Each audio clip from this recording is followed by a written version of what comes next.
Reminiscent of modern layouts in English cities like Birmingham, Leeds and Liverpool, the final 3 miles was on Central Reservation, the last section of which dated from June 1935.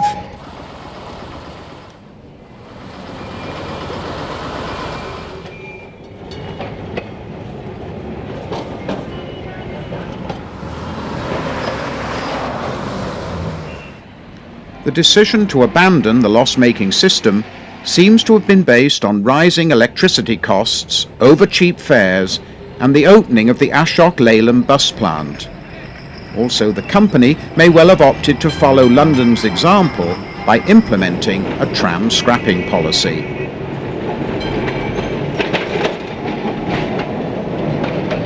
One of the former centre entrance Pullmans.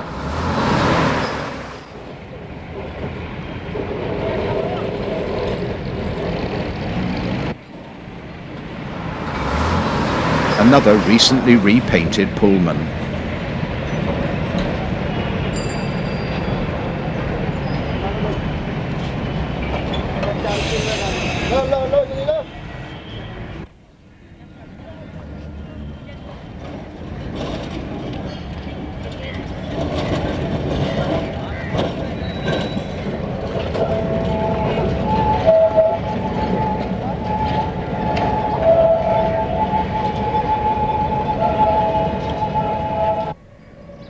Although no official ceremony was arranged to mark the final closure, thousands thronged the route, applauding Car 103, packed to the gills, as it processed slowly into the history books on the 31st of March, 1964.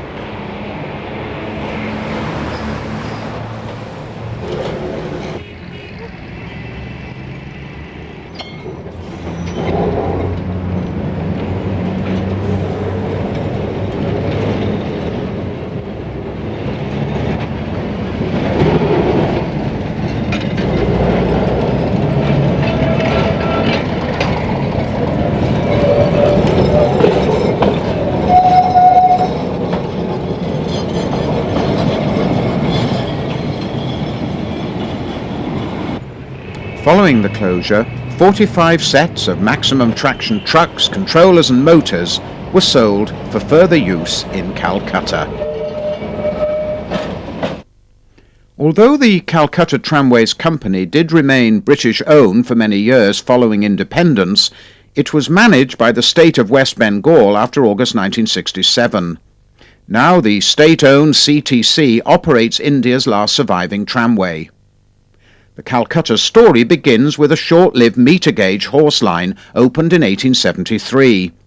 This was followed by a larger network of lines, probably built to the 4-foot 8.5-inch gauge. These were opened progressively by the Calcutta Tramways Company between 1880 and 1884. At times, steam trams were also used.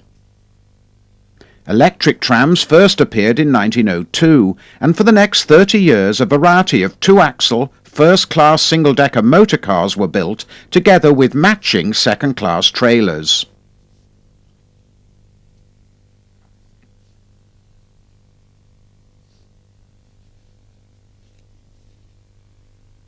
Starting in 1948 and continuing well into the 60s, many were rebuilt and permanently coupled together.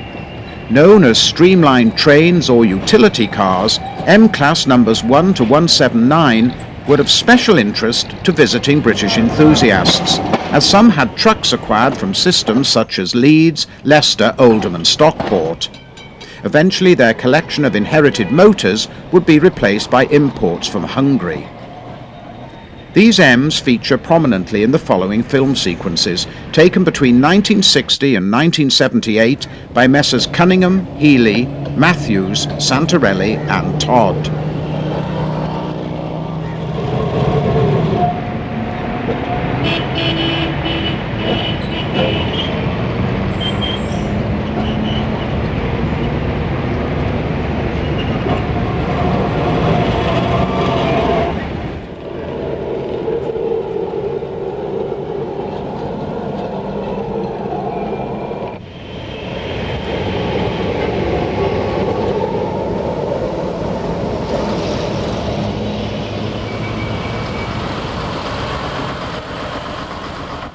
The CTC never operated double-deckers and only a handful of conventional bogie cars. These were J-class numbers 301 to 306, built by English Electric in 1931 on maximum traction bogies. Somewhat rebuilt, this view shows one later in life, coupled to a four-wheel trailer.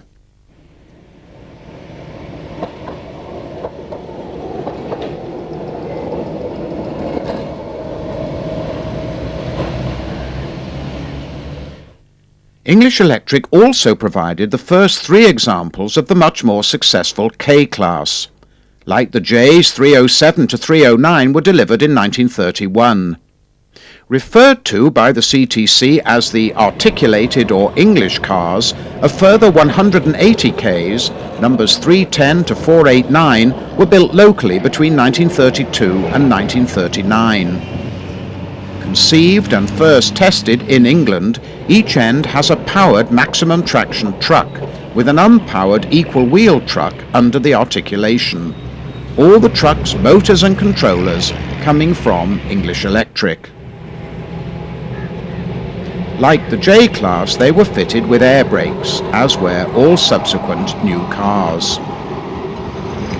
The Ks had two entirely separate body sections, each with its own drop centre entrance, there being no physical connection between the first and second class saloons. The official overall capacity of about 120 was often exceeded.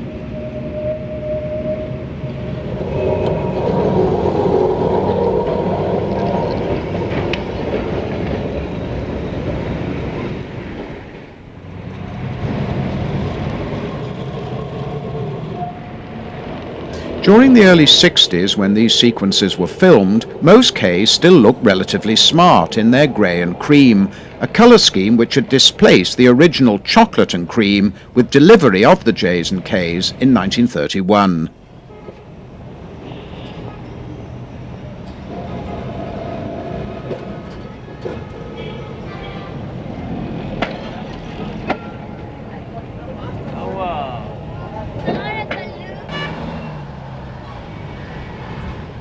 After the Ks came the Streamline L-Class articulateds 490 to 559, built between 1942 and 1951. When first delivered, these cars supported a top-heavy cowling on the roof of the first-class saloon, which had concealed the resistances. As on these post-war Ls, this cowling was later reduced in size. Like the Ks, each car carried a crew of 3, supplemented in P cars on the busiest sections by extra conductors, known as line conductors.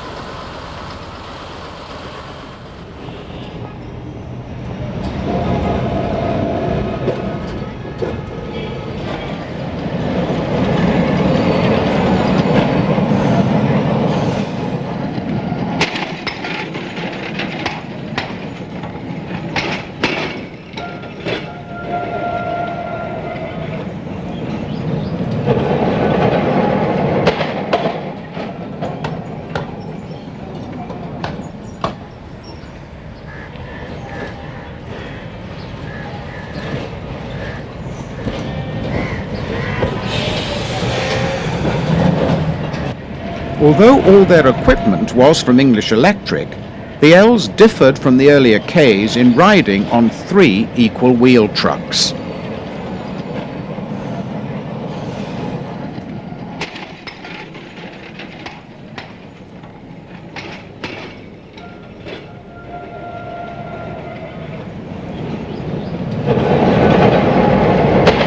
During the 50s, several Ks had been rebuilt with lengthened bodies and slightly different rear ends to the Ls.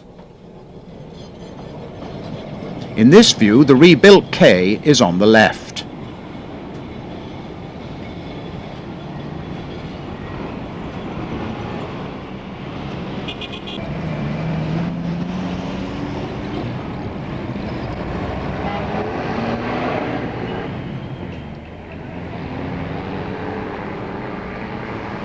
This shows the more rounded front end. Nonapuka Works handled everything from building new bodies to keeping older veterans on the road. When the state took over the company in 1967, it had envisaged phasing out the trams by the early 70s, but oil prices, pollution, and a change of heart by planners led to the decision to retain the system.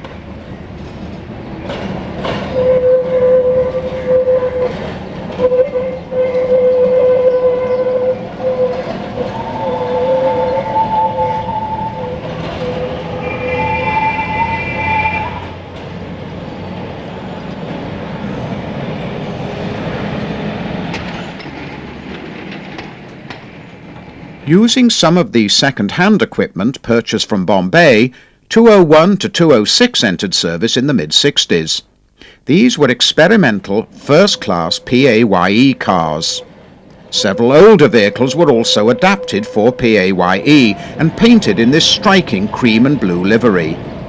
However, the PAYE concept proved impractical and was dropped about 1970.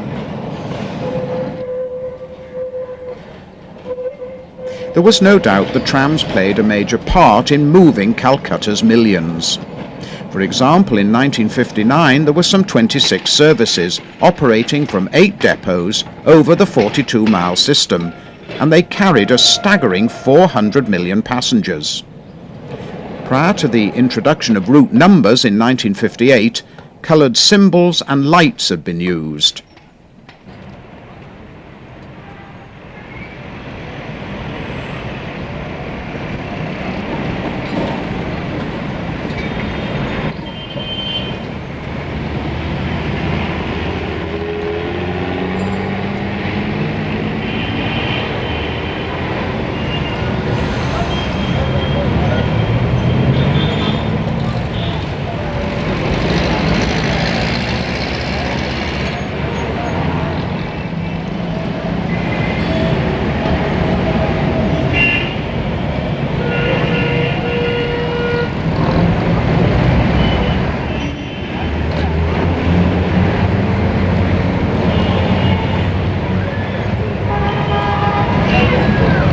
One of the most impressive structures in Calcutta is the 28,000 tons New Howrah Bridge, opened in 1943. This cantilever structure allowed trams to cross the Hooghly for the first time. It also ended the long-standing isolation of 3 local lines in Howrah.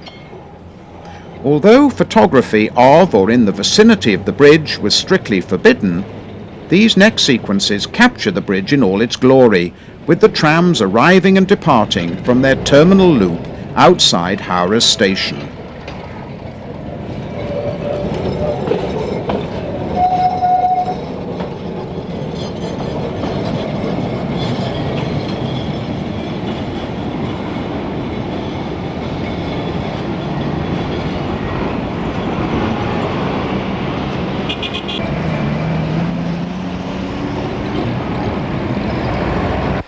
By the early 60s, most shorter distance commuter trains were EMUs, but with steam still covering longer distance journeys.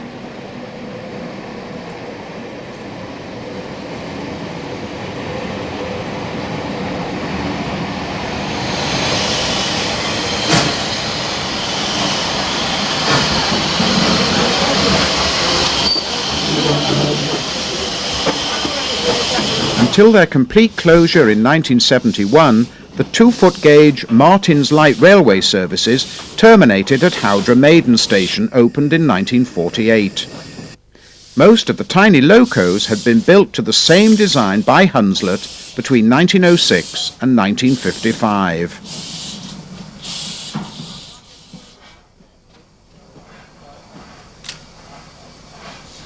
Every day, endless hordes of commuters battle their way onto the non-stop procession of overladen trams and floor-scraping buses.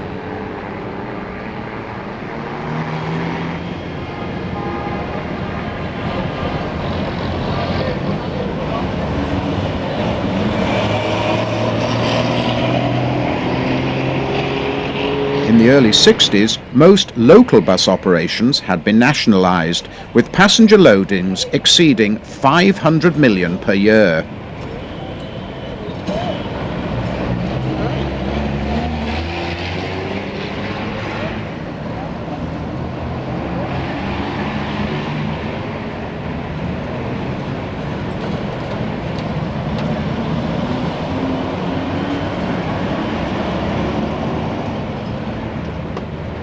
Howrah's 3 local routes, which serve some of the worst areas of urban deprivation, never offered first-class accommodation. Because the Sibpur line ended in a stub with a trolley reverser, Howrah Depot maintained some 30 double-ended C and D class cars.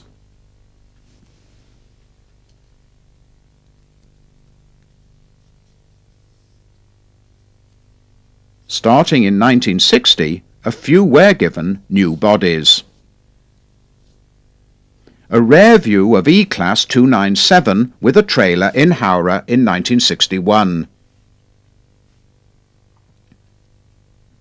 Crippling congestion would lead to suspension of the 2 Bandagat routes in October 1970.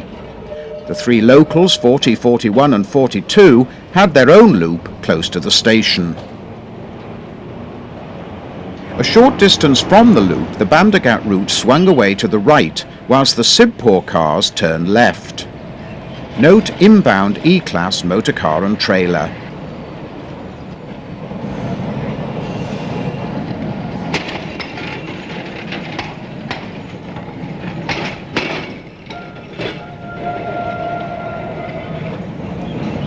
The last local, the 40, was abandoned on the 5th of December 1971.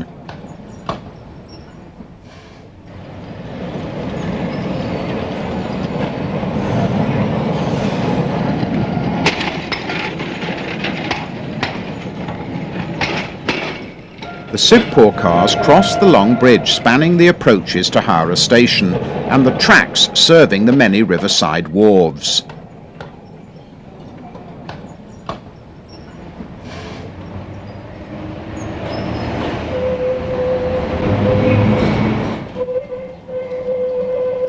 After the closures, most of these elderly 2-axle cars crossed the river, where a few, freshly painted, ran as single first-class only units.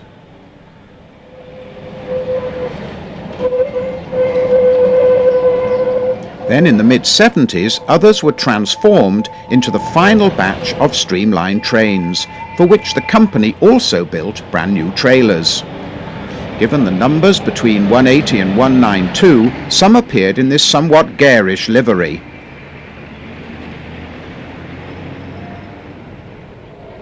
"172 was mounted on ex-Stockport trucks.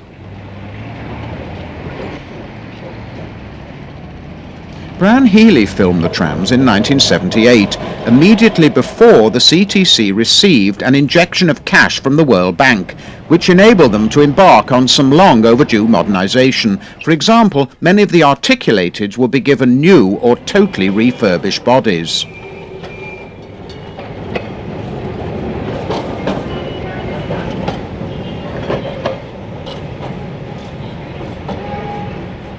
The city was also in a state of ongoing upheaval as it struggled to build its first metro. This would eventually impact on the tramways, leading to closures and route alterations.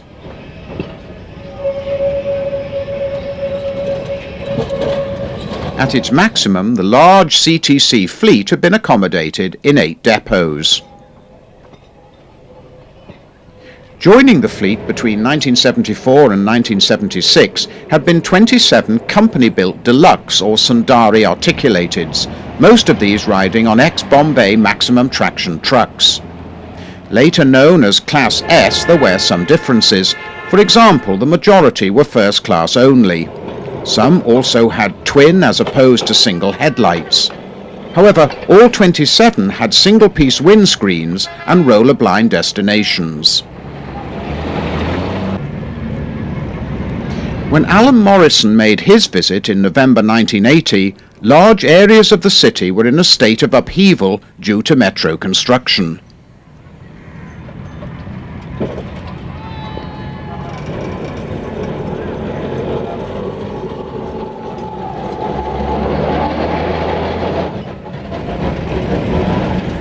Here Rail Scrubber 2, complete with its drinking water trailer, rolls into Esplanade. Redesigned in 1952, Esplanade consisted of an amazing spider's web of loops and sidings. This was the system's operational hub. Except for one instance, all other termini had turning circles.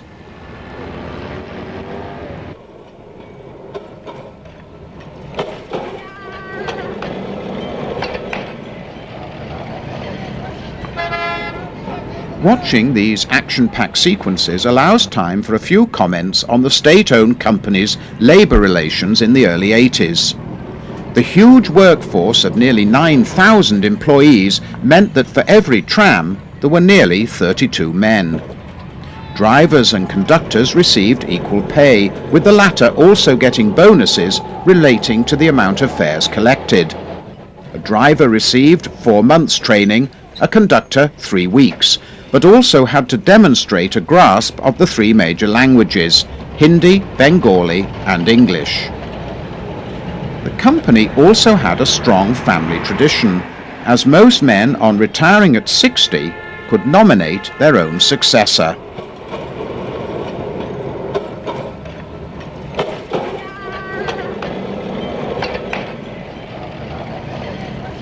Graham Mather was one of 12 British enthusiasts to make an extensive study of the tramway in October 1980. During the trip, Graham produced this remarkable record of the system, including many sections which, since opening of the metro, have subsequently closed.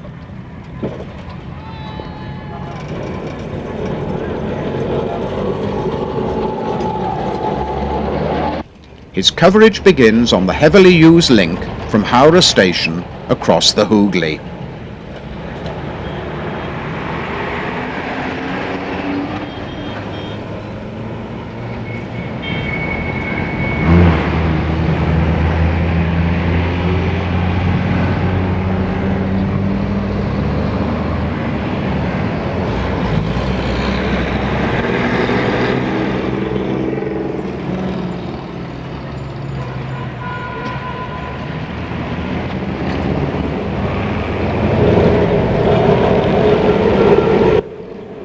By this time, many cars were carrying a harder-wearing dark blue paint scheme.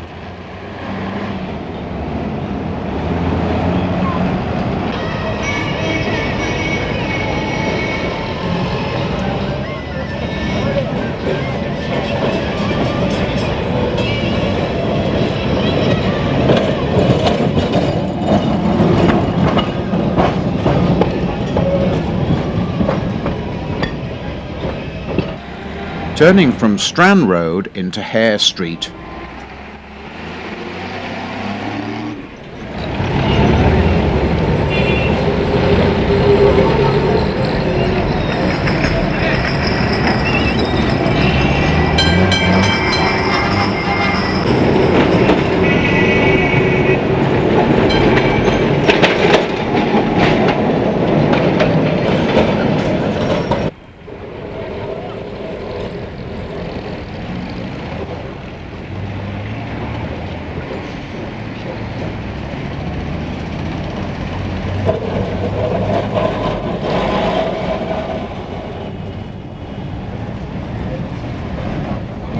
At BBD Bag, formerly Dalhousie Square, which in 1980 was terminus for some 10 lines, as well as numbers of frequent short workings.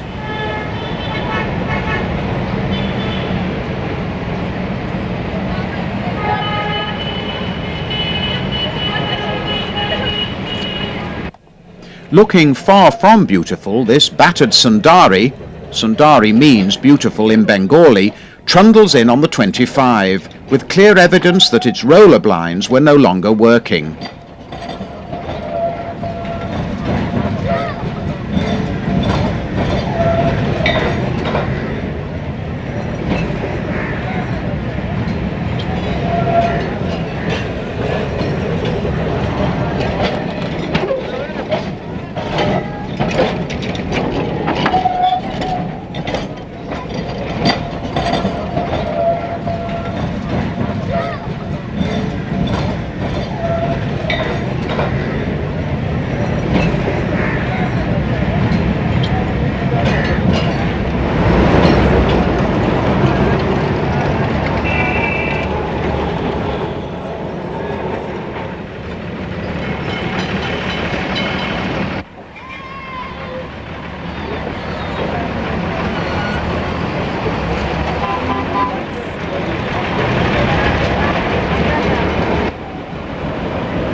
Wellington Junction.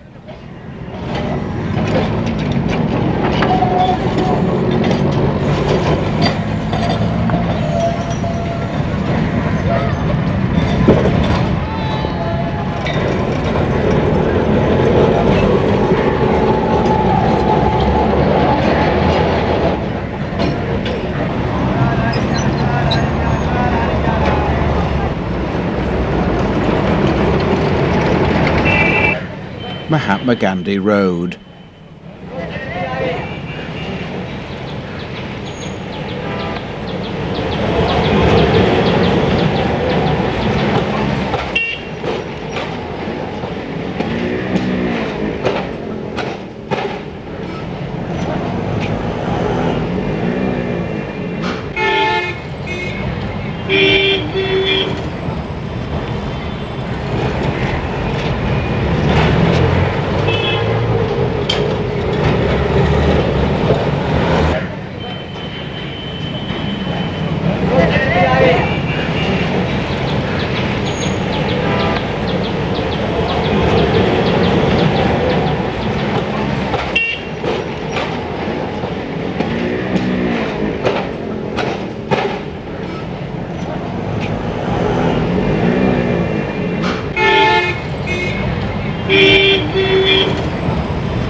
On October the 22nd, the party boarded Sundari 580 in Gariahat Depot, now closed.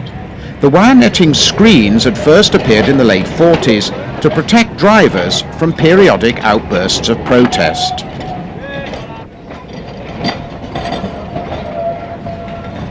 Outside the depot, a car travels along the reserved track linking Park Circus to Gariahat Junction. By July 2004, this section had been lifted.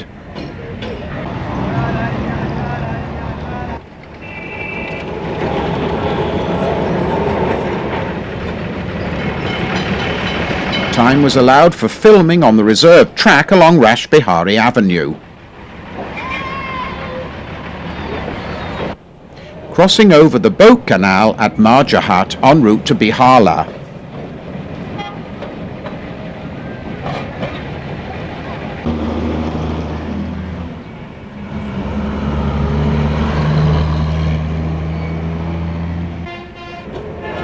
Former PAYE car on ex-Bombay trucks is seen on Diamond Harbour Road.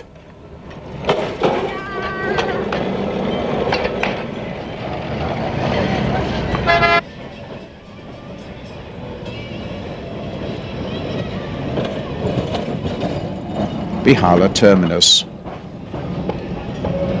At the end of 1986, a 4.5-mile extension would be opened from here to Joka, where the company also built a new depot.